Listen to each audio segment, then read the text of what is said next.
नमस्कार, मैं निकिता और आप देख रहे हैं सी न्यूज़ भारत। वक्त हो चुका है न्यूज़ बुलेटिन का, जिसमें हम जानेंगे कहां श्रोताओं को किया गया सम्मानित, कहां परिवहन मंत्री ने रोडवेज बस से किया सफर और कहां आम आदमी पार्टी के कार्यकर्ताओं ने किया धरना प्रदर्शन। तो चलिए विस्तार से निगाह डालते हैं ऐसी तमाम खबरों पर। बलिया में परिवहन मंत्री दयाशंकर सिंह शनिवार की सुबह रोडवेज बस से बलिया पहुंचे व लखनऊ से बलिया आने के लिए अवर डिपो से अचानक वॉल्वो बस पकड़ ली।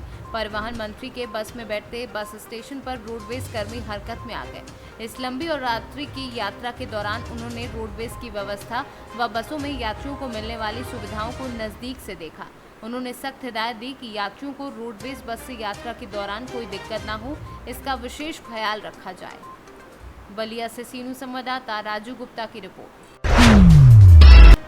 नीमठाना के लोदेश्वर धाम मंदिर में मध्य प्रदेश मीडिया संघ के माध्यम से सम्मान समारोह का कार्यक्रम आयोजित किया गया, जिसमें एससी आयोग सदस्य गुरुचरण खरे, प्रदेश अध्यक्ष जयवंत ठाकरे, जिला अध्यक्ष गया प्रसाद सोनी और मध्य प्रदेश मीडिया प्रभारी मनीष साहू, जिला कार्यकारिणी सदस्य नीरज सिंह राजपूत की उपस्थिति में मध्य प्रदेश मीडिया संघ किसान सम्मान समारोह कार्यक्रम संपन्न किया गया। इस कार्यक्रम में कान्हान प्रेस के अध्यक्ष रमेश कुमार राही, समाजसेवी मुकेश साहू, पत्रकार समीम, समस्त पत्रकारों का भव्य स्वागत कर छात्र छात्राओं का सम्मान कर उन्हें प्रोत्साहित किया गया। वहीं कुछ ऐसे श्रोताओं को सम्मानित किया गया जिन्होंने कोरोना के हाल में विशेष योगदान दिया। आज के कार्यक्रम से मैं सरकार तक ये कहना चाहता हूँ कि पत्रकार सुरक्षा कानून लागू किया जाए और पत्रकारों पर होने वाली शिकायतों FIR पर DIG स्तर के अधिकारियों द्वारा जांच की जाए और गृह विभाग का कानून है 2010 का, उसका पालन हो। और दूसरा, और यहाँ के सभी पत्रकार बंधुओं से मेरा अनुरोध है, सरकार की योजना का लाभ उठाएं, चाहे वो स्वास्थ्य योजना हो, चाहे वो अपनी अधिमानता की लाभ उठाएं। ये मेरा कहना है। क्या नाम है आपका? मेरा नाम कुमारी आभा विश्वकर्मा, मैं प्रदीप कुमार विश्वकर्मा की पुत्री हूँ। मुझे यहाँ पे बुलाया गया था और यहाँ पे सम्मान समारोह रखा गया है मध्य प्रदेश मीडिया संघ की तरफ से, और ऐसा पहली बार हुआ है कि किसी पत्रकार संघ की तरफ से पहली बार हमें प्रमाणित किया गया है। हमें बहुत अच्छा लगा और बहुत आनंदमय ये कार्यक्रम गुजरा और बहुत सम्मान से हमारा सम्मान किया गया, और यहाँ पे आए हुए अतिथियों ने भी हमारा बहुत अच्छे से सम्मान किया और पत्रकारों ने भी उनका बहुत अच्छे से सम्मान किया। बहुत अच्छा रहा है। कौन सी क्लास में पढ़ते हो आप? मैं 12th में पढ़ती हूँ, बायोलॉजी सब्जेक्ट। कितना % बना था? मेरा 12th में 66% बना था। छिंदवाड़ा से सीनू संवाददाता राजा नदवंशी की रिपोर्ट। मिर्जापुर में आज शनिवार को आम आदमी पार्टी द्वारा प्रधानमंत्री के नाम जिलाधिकारी को पत्रक सौंपा गया और कश्मीरी पंडितों पर हो रहे अत्याचार को रोकने व उन्हें न्याय दिलाने की अपील की गई। इस दौरान आम आदमी पार्टी के जिला प्रभारी एडवोकेट शेषधर दुबे ने कहा कि जम्मू कश्मीर में कश्मीरी पंडितों के साथ आज वही हो रहा है जो 90 के दशक में इनके साथ हुआ था। उन्हें दफ्तरों और सड़कों पर निशाना बनाया जा रहा है, उनकी हत्याएं हो रही हैं और इसे रोकने के लिए केंद्र सरकार द्वारा कुछ नहीं किया जा रहा है। उन्होंने मांग की है कि कश्मीर के हालात में सुधार के लिए वहां कश्मीरी पंडितों की सुरक्षा के व्यापक इंतजाम किए जाएं, जिससे उनका पलायन रोका जा सके। मामला, सबसे पहले आप पत्रकार बंधुओं को सादर अभिवादन। जो मामला है वो बहुत ही संगीन और गंभीर मामला। एक शिक्षिका की हत्या किया गया, एक बैंक मैनेजर का हत्या किया गया, तमाम हिंदू, मुस्लिम और भारत के जम्मू कश्मीर के जो नागरिक हैं उनकी हत्या की जा रही है। इसी संदर्भ में हम लोग आम आदमी पार्टी की तरफ से जिला मुख्यालय जनपद मिर्ज़ापुर में ज्ञापन दिए हैं माननीय प्रधानमंत्री महोदय को कि इस पलायन को रोका जाए और इस पर जल्द से जल्द कार्रवाई हो, क्योंकि यह भारत की अस्मिता का सवाल है। पूरे विश्व में इसका गलत संदेश जा रहा है। हमें विश्वास है कि आप इसको रोकेंगे, नहीं रोकेंगे तो आम आदमी पार्टी हर स्तर पर आंदोलन करेगी। जय हिंद। आए हैं जिलाधिकारी को ज्ञापन देने के लिए, क्या मामला है? आज हम लोग जो है आम आदमी पार्टी की तरफ से कश्मीरी पंडितों पर हो रहे अत्याचार और आतंकवादियों का जो कार्यक्रम चल रहा है उनके ऊपर उनको प्रताड़ित किया जा रहा है, उसके विरोध में आए हैं कि कम से कम सरकार अब जागे और कश्मीरी पंडितों का जो है कि विशेष सुरक्षा करे, जिससे कि उनको जो है कि पलायन उनका रुक सके कश्मीर से। ये बहुत ही जरूरी है। मिर्जापुर से सीनू संवाददाता रजनीश सोनकर की रिपोर्ट। मधुबनी जिला के अंतर्गत बिस्फी प्रखंड में वार्ड सदस्य द्वारा प्रखंड कार्यालय अपनी मांगों को लेकर धरना दिया गया। बिस्फी BDO मनोज कुमार अन्य पदाधिकारी साथ में थे। वार्ता कर धरना समाप्त किया। मधुबनी से सीनू संवाददाता MM फैजी की रिपोर्ट। रेवाड़ी बावर नगरपालिका से निर्दलीय चुनाव लड़ रहे रामकिशन महलावत ने बावल की बदहाली पर सवाल उठाते हुए कहा कि शहर का मुख्य विकास समस्या रही। यहाँ औद्योगिक क्षेत्र होने से पूरे भारत ही नहीं विश्व के लोग भी यहाँ रहते हैं और यहाँ मूलभूत सुविधाओं की हमेशा कमी रही है, चाहे रास्ते हो, स्वच्छता हो या बेरोजगारी हो। इन मुख्य मुद्दों में बावल हमेशा उलझा रहा है। महलावत नगर पालिका के चुनाव चल रहे हैं, आपने इसमें नामांकन किया है, तो आप सबसे पहले ये बताइए कि समाज को एकजुट करके चुनाव को किस तरह से लड़ेंगे? देखिए, सामाजिक दृष्टि से ये स्थानीय निकाय के चुनाव बड़े महत्वपूर्ण हैं। यहाँ स्थानीय लेवल के जो भी इशू हैं, जो भी समस्याएं हैं, वो स्थानीय संसाधनों से हम उस पर कैसे अच्छी व्यवस्था प्रदान कर सकते हैं और उसके बाद राज्य सरकार और केंद्र सरकार की सहायता के सहारे हम यहाँ अदर इंस्टीट्यूशन को कैसे विकसित कर सकते हैं, कैसे हम अपने कस्बे का, अपने नगर का मान सम्मान बढ़ा सकते हैं, ऊंचाइयों पर ले जा सकते हैं। अभी की बार नगर पालिका का चुनाव जो है प्रधान पद का प्रत्यक्ष रूप से हो रहा है, इसमें किसी पार्षद की आवश्यकता नहीं है। ऐसे में जो प्रधान है उनकी छवि और उनका जो कार्य है वो जनता की बेहतरी के लिए होगा, तो प्रधान पद को पार्षदों की जरूरत है नहीं। ऐसे में कई पार्षद निरंकुश तो नहीं होंगे। देखिए, ये जो इस बार सीधे इलेक्शन है, ये वास्तव में हरियाणा सरकार का स्वागत योग्य कदम है कि लोग अपनी मर्जी के मुताबिक अपना यहाँ का एक चेयरमैन, प्रधान या जो भी एक व्यक्ति जिसको मतलब सिटी फादर कह सकते हो आप, वो चुनना है, वो अपनी इच्छा के अनुसार चुन सकें। जो प्रक्रिया मेंबरों के माध्यम से थी, आप देखते होंगे किस तरह उनको ब्लैकमेल किया जाता था, किस तरह खरीद फरोख्त होती थी और किस तरह नैतिक दबाव बना करके जनता की इच्छा के विरुद्ध जो उनके अपने आका थे उनको जो ना यहाँ एक जगह दी जाती थी और फिर वो उनके इशारे पे नाचता था। ठीक जनता के मुद्दों से वो उनका कोई सरोकार नहीं था। तो विकास के क्या क्या मुद्दे बावल के क्षेत्र में फिलहाल कस्बे में हैं? बारीकी से विकास करने की बावल में आवश्यकता है। चारों तरफ रोड की, चारों तरफ सीवरेज की, चारों तरफ आप देख रहे हो किस तरह गंदगी का आलम है और नगर स्वच्छ हो, नगर सुंदर हो, रोशनी हो, सीसीटीवी कैमरे हों और ऐसा सुकून महसूस करे जो भी दूर दराज के लोग हैं, चारों तरफ के लोग हैं, भारी जो लोग फैक्ट्री में या और अन्य डिपार्टमेंट्स में यहाँ आ रहे हैं, उनको ये लगे कि हाँ मैं स्वर्ग में आ गया।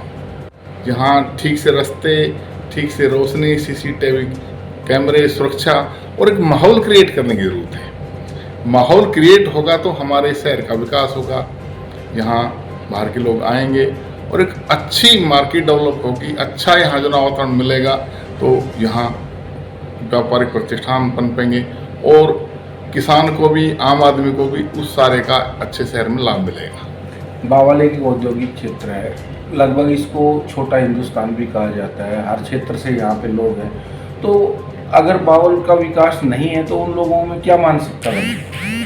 देखिए, बावल ठीक माने में तो संसार के नक्शे पे है। संसार के किसी भी कोने की जो यहाँ इकाइयाँ हैं हमारे यहाँ बावल में देखने को मिल सकती हैं और हिंदुस्तान के दर्शन तो यहाँ होते ही हैं।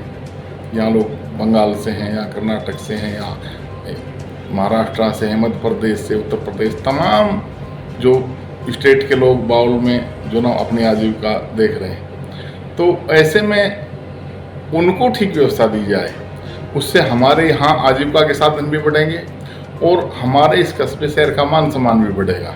इससे पूर्ण विकास होगा और पूर्ण विकास होकर के जिस तरह मानेसर नगर निगम का दर्जा मिल गया, आसपास के जो हमारे गांव हैं उनमें आपको बहुत ज़्यादा अंतर नहीं रहा, दूरियाँ नहीं रही, तो एक नगर निगम का रूप ये बावल भविष्य में ले सकते हैं। बावल क्षेत्र से जो विधायक हैं वो लोकल बावल के हैं, 2 बार मंत्री भी रह चुके हैं, रह रहे हैं, तो उन्होंने, आपको नहीं लगता कि बावल का जिस तरह से विकास होना चाहिए था उस तरह से विकास हुआ नहीं है? देखिए, जब विकास में कहीं किसी तरह का लालच छिपा हुआ हमारे अंदर, तो फिर वो निष्पक्ष और व्यापक सोच के साथ नहीं हो सकता। जब हिस्सेदारी तय हो जाए लूट में, वो 1 रुपए की हो सकती है, लेकिन वो चोर तो हो गया। अब चोर पे कैसे लगाम लगाएगा? ईमान जब कोई खो दे अपना, वो एक टीम इस तरह की डेवलप हो जाए कि अपनी हिस्सेदारी तय करो और यहाँ जितना भी लूट मचा सके मचाओ और उसमें हमारा हिस्सा सेफ रखना। तो ये जो लूट की राजनीति इस देश में चल रही है, जब तक ईमान की राजनीति इस देश में ना आए, जब तक ईमानदारी की और लगाम लगाने की राजनीति इस देश में ना हो, तब तक ये संभव नहीं है। लगाम वही लगा सकता है जिसका ईमान जिंदा है। जो उस लूट में हिस्सेदार हो गया, वो कभी लगाम नहीं लगा सकता। वो उस लूट में अपनी हिस्सेदारी तय करेगा, और लूट में जब हिस्सेदारी तय होगा तो ठीक विकास में कितना पैसा लगेगा और उसकी गुणवत्ता कैसी होगी। रेवाड़ी से सी न्यूज़ संवाददाता चैन सिंह की रिपोर्ट। बुलंदशहर के पहासू थाना क्षेत्र में अवैध खनन करने वालों पर नायब तहसीलदार ने कसा शिकंजा।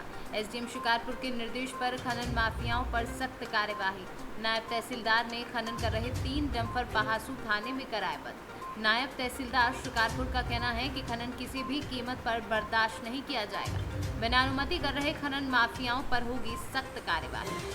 पकड़े गए, किस तरह की कार्रवाई की गई है अभी तक उनके खिलाफ? पहासू क्षेत्र में कल रात्र में सूचना पर नायब तहसीलदार श्री सुशील गुप्ता को भेजा गया था, जहां पर 3 डंपर पकड़ में आए। उनको सीज करते हुए कार्यवाही हेतु एडीएम एफएनडीआर सर को रिपोर्ट प्रेषित कर दी गई है। अच्छा सर, लगातार क्षेत्र में बहुत काफ़ी शिकायतें आ रही हैं, आखिरकार उन सभी के खिलाफ कार्रवाई क्यों नहीं हो रही अब तक? जहाँ पे भी शिकायत मिलती है वहाँ पे हमारी टीम जाती है, रेस्क्यू करने के बाद जहाँ पे भी टीम पकड़ती है उसके खिलाफ कार्रवाई होती है। झूठ मत बोलना। कपिल भैया ने को फोन आया, आज चला रहे हैं पंप रहे, अब हम जहाँ क्या बोले हैं, आराम से बताओ क्या बोले हैं? तो वहाँ पंप कर रहे हैं। पंप पे क्यों चला रहे होंगे? साथ हो सकता है खनन कर रहे हैं, हो रही है ना। बैठ जाओ, गाड़ी जहाँ जो जिस लोकेशन पे गए चलो लेके जाओ, बैठो, चलो बैठ जाओ, खनन करने जाओ। मोबाइल तुम्हारा कहाँ है? मोबाइल इसको दो, गार्ड साहब को दो, जाओ। बुलंदशहर से सी न्यूज़ संवाददाता नितिन सिंह की रिपोर्ट। पुलिस अधीक्षक हाथरस विकास कुमार वैद के आदेशानुसार अपराधियों की धरपकड़ हेतु चलाए जा रहे अभियान के क्रम में अपर पुलिस अधीक्षक हाथरस के निर्देशन में क्षेत्राधिकारी सिकंदराव के निकट पर्यवेक्षण में थाना हाथरस जंक्शन पुलिस एवं पीआरवी वाहन 1122 पर तैनात पुलिसकर्मियों द्वारा सूचना पर तत्काल कार्यवाही करते हुए शातिर अभियुक्त को गिरफ्तार करने में महत्वपूर्ण सफलता प्राप्त की है, जिसके कब्जे से एक अवैध देशी राइफल 315 बोर बरामद हुई है। हाथरस से सी न्यूज़ संवाददाता आनंद सिसोदिया की रिपोर्ट। जिला झांसी के कस्बा समथर में शुक्रवार के दिन एक मुश्त समाधान योजना के अंतर्गत मुख्य अभियंता की उपस्थिति में विद्युत कार्यालय पर कैंप संपन्न हुआ। विद्युत शिविर में 1,80,000 रुपए की वसूली की गई एवं 10,72,000 रुपए के विद्युत बकायेदार 18 लोगों के कनेक्शन काटे गए। कैंप के अवसर पर अधीक्षण अभियंता एस के अग्रवाल, उपखंड अधिकारी नागेंद्र सिंह, अवर अभियंता आर.एन. शाह एवं समस्त बिजली विभाग के कर्मचारी उपस्थित रहे। बिजली कैंप का आयोजन किया गया, ये कहाँ किस संबंध में किया गया, उसमें लगभग कितनी रिकवरी की? बिजली विभाग का जो कैंप आज समथर में लगाया गया है, ये एक्चुअली हम लोग की वो जो है ओटीएस स्कीम लागू हो गई है, जिसमें हम लोग अधिभार की संपूर्ण अधिभार जो आपका ब्याज था, ब्याज की पूरी संपूर्ण छूट दे रहे हैं। केवल उसको जो है मूलधन का जमा करना होगा। इसके लिए हम लोग ने नोटिस भी सर्व कर दी गई हैं। जो भी उपभोक्ता जितना बकाया टोटल है, कितना अधिभार है और कितना मूलधन है, इसकी नोटिस हम लोग ने जारी कर दी है, जिससे उपभोक्ता को ये संज्ञान में आ जाएगा कि उसका कितना उसको मूलधन जमा करना पड़ेगा। अगर उपभोक्ता का मूलधन 1 लाख से नीचे का है तो वो 6 किस्तों में जमा कर सकता है, और 1 लाख के ऊपर का, जैसे आपका PTW का है, निजी नलकूप वालों का है, अक्सर उनका 1 लाख के ऊपर का बकाया रहता है, तो उनको 12 किस्तों में जमा करने की छूट दी जा रही है। ये सुविधा उपलब्ध कराई गई है, 12 किस्तों में भी जमा कर सकते हैं इसको। लगभग कितने रुपए की रिकवरी की गई है आज के दिन? नहीं, आज तो कैंप में जैसा ही इन्होंने बताया कि आज की डेट में इन्होंने 64 आदमी को यहाँ इस कैंप में रिकवरी की है।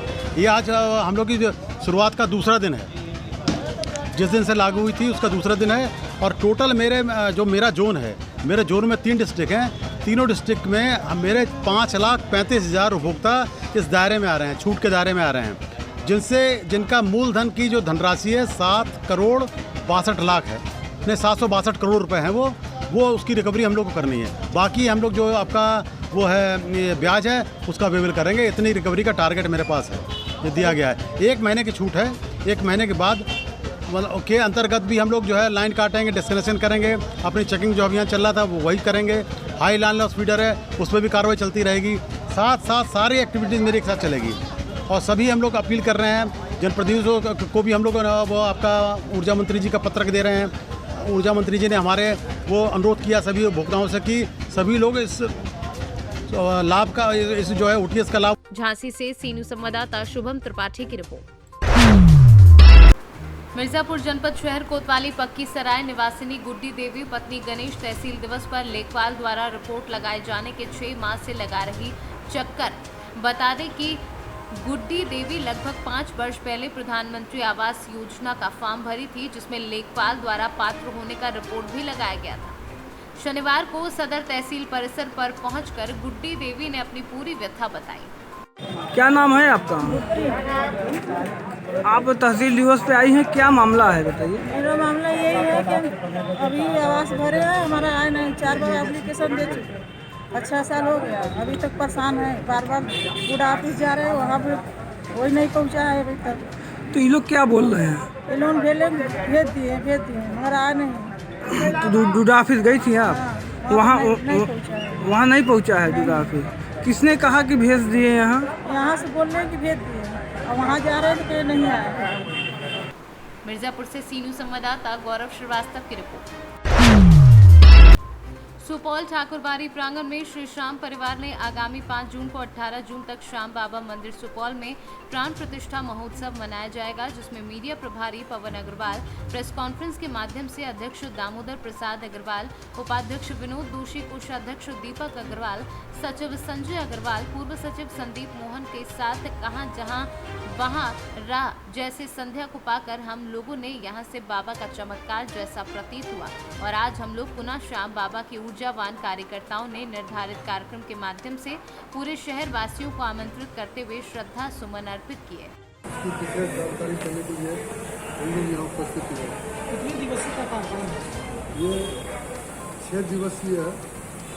प्रथम दिन 5 जून को सुबह प्रातः 6 बजे हम लोगों की महिलाओं के द्वारा कलश यात्रा प्रारंभ होगी, जो कि शहर भ्रमण करते हुए यहाँ वापस सुबह 7:30 बजे तक पहुँच जाएगी।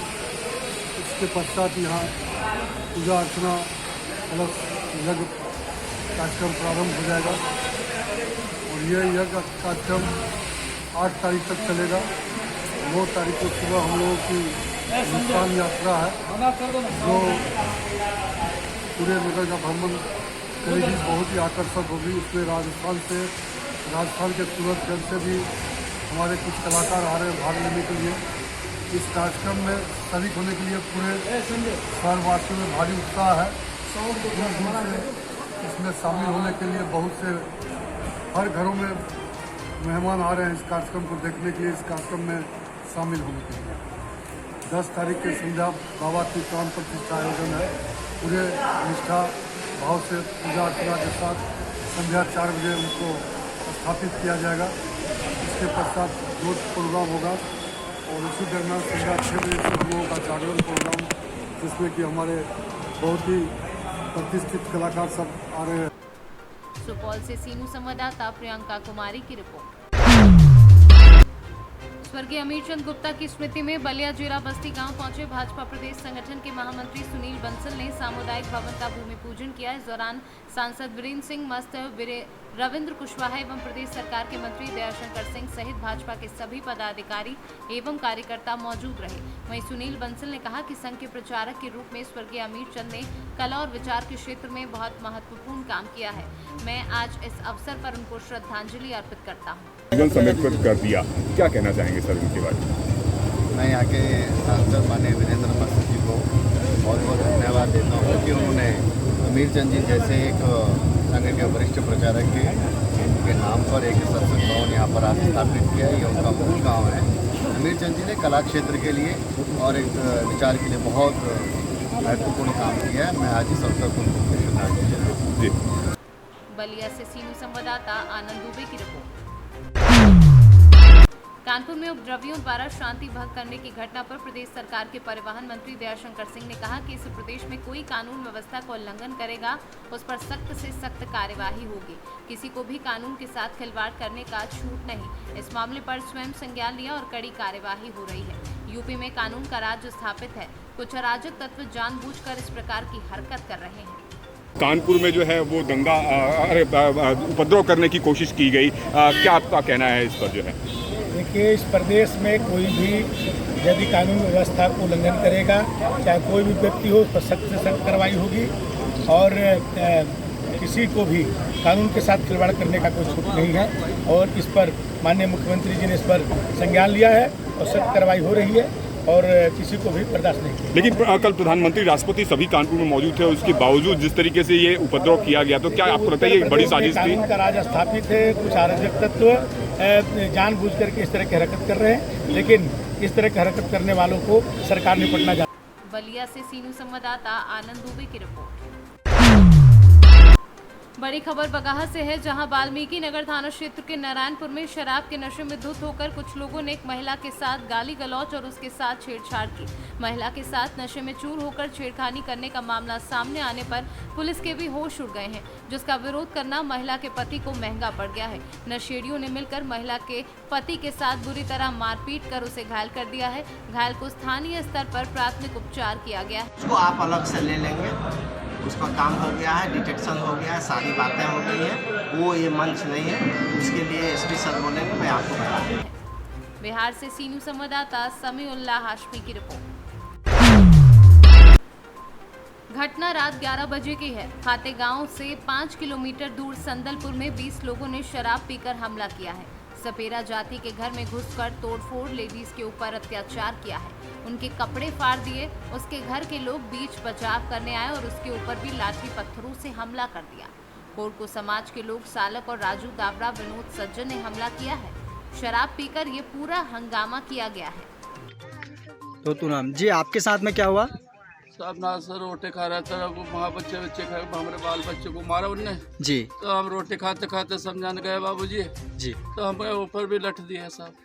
तो मतलब बीच बचाव में कोई आया होगा? साहब सभी जोड़े बच्चे लोग मेरे परिवार के सब उसको समझाए, उनके पास सबके लकड़ी थी। अचानक हमला बोला उन लोगों ने?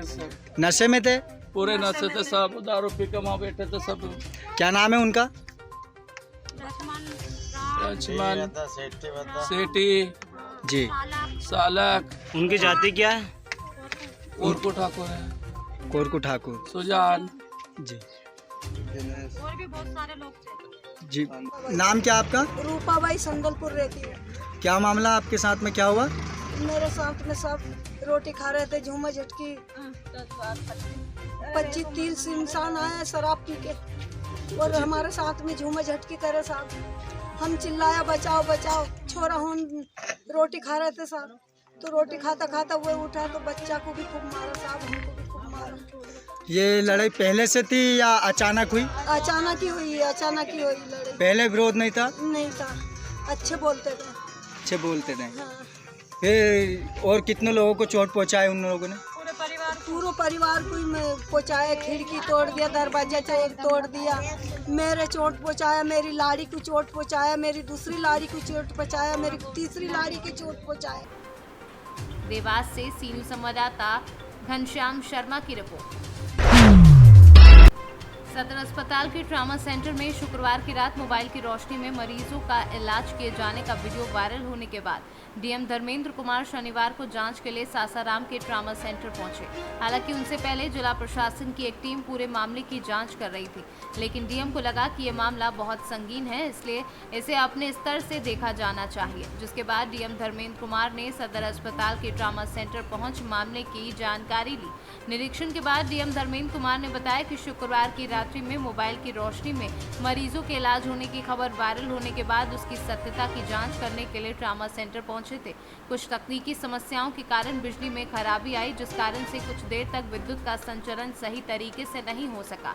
इस समस्या के समाधान हेतु शीघ्र कराने के लिए स्वास्थ्य विभाग के अधिकारियों को निर्देश दिया गया है। एक सवाल के जवाब में उन्होंने कहा कि सदर अस्पताल से अक्सर शिकायतें मिलती रहती हैं, जिसके कारण उन्हें बार बार जांच के लिए आना पड़ता है। हालांकि उन्होंने ये भी कहा कि समस्याओं के समाधान का जिम्मेवारी केसीएस के ऊपर है। अस्पताल का जांच किया गया है, मोबाइल फ़ोन से इलाज चल रहा था। नहीं, मोबाइल फ़ोन से इलाज नहीं चल रहा है। आप लोग न्यूज़ को इधर से उधर मत लेके जाइए। यहाँ पे चूँकि कुछ इलेक्ट्रिसिटी का दिक्कत था, एमसीबी का लाइन में कुछ दिक्कत आ गया था, तो वहीं देखने के लिए आए थे कि बिल्डिंग में इलेक्ट्रिसिटी का दिक्कत क्या है और यहाँ का इलेक्ट्रिसिटी के समस्याओं को सुलझाने के लिए हम लोगों ने जाकर रख दिया है और हमें उम्मीद है कि नेक्स्ट डे तक कुछ छोटी मोटी समस्याएं वो सॉल्व हो जाएगी। लगता है सर आपके द्वारा सदर हॉस्पिटल का निरीक्षण किया जा रहा है सर? शिकायत आती है तो निरीक्षण होता है, भविष्य में भी शिकायतें आएंगी तो निरीक्षण होगा। रोहतास से सी न्यूज़ संवाददाता पंकज कुमार की रिपोर्ट। फिलहाल के लिए इस न्यूज बुलेटिन में बस इतना ही। देश और दुनिया की तमाम खबरों के लिए देखते रहिए सी न्यूज भारत।